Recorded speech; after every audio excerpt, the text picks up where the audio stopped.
So today I will show you how to get the Netherite Ingots and how you do it, how you craft it. First off, you need furnaces or blast furnaces and a crafting table.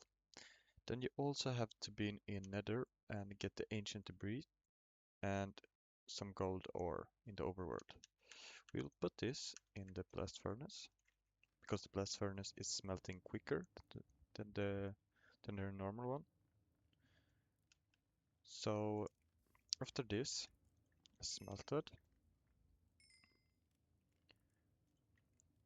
we will combine them together and we will get a netherite ingot. And I will show you just how to craft this one.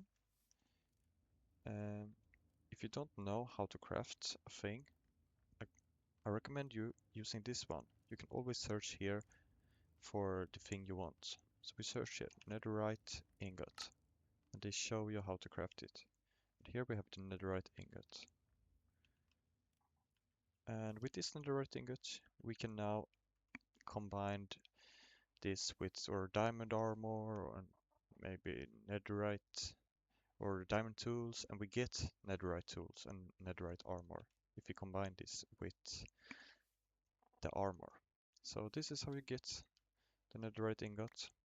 Thank you for watching. Bye.